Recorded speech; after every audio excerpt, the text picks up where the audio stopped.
Harriet Tubman was born Harriet Ross around 1820. Her exact birthday isn't known because, like many slaves, her date of birth was never recorded. She lived with her parents and 10 brothers and sisters on a plantation on the eastern shore of Maryland. She worked on the farm like the men, hoeing and planting and plowing and that kind of work.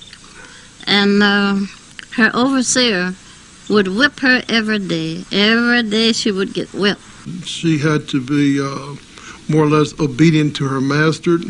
They told her when to go to bed, when to get up, when to work and such. And she had a rebellious spirit, and she said that slavery was against the law of God. In 1831, when Harriet was about 11, Nat Turner, a slave on a Virginia plantation, led an army of 60 rebel slaves against their white masters. I'm gonna cross the rivers of Jordan. I'm gonna cross the rivers of Jordan some of these days. Hallelujah. I'm gonna cross the rivers of Jordan. Tell God how you treat me some of these days. So Harriet Tubman is someone who, through her own devices, through her own exertion, overcame slavery, became free, and then even more so, went back and brought other people with her. So she has freedom, freedom, freedom, freedom, freedom. Philadelphia was no longer a safe place for Harriet to work. She moved to St. Catharines, Canada, a small town near Niagara Falls, where many free blacks and former slaves had settled. Now, instead of 90 miles, she had to conduct her passengers on a grueling journey of almost 500 miles. She stole away into the night and crept along the various slave quarters or cabins, oftentimes whispering or knocking on doors, more or less singing, steal away, steal away, steal away to Jesus.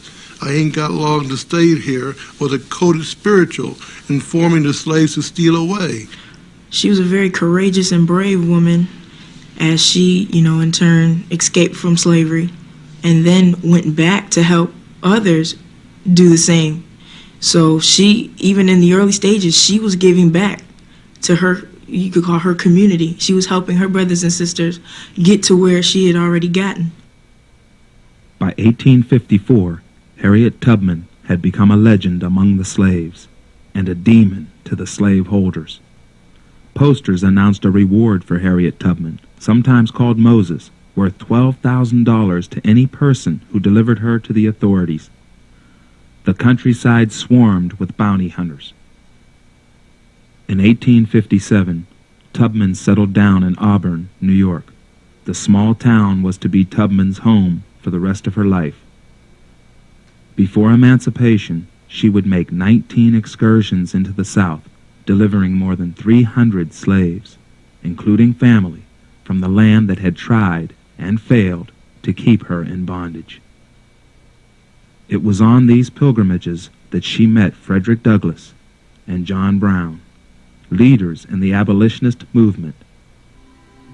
John Brown recruited a small band of free blacks and fugitive slaves for an attack on the arsenal at Harper's Ferry. What he needed now was black leadership, charismatic figures who could inspire and lead these volunteers. He believed there were two such leaders in the United States, Frederick Douglass and Harriet Tubman. During the winter of 1858 and 59, Tubman met with John Brown and others in Boston to confer about the plans at Harper's Ferry.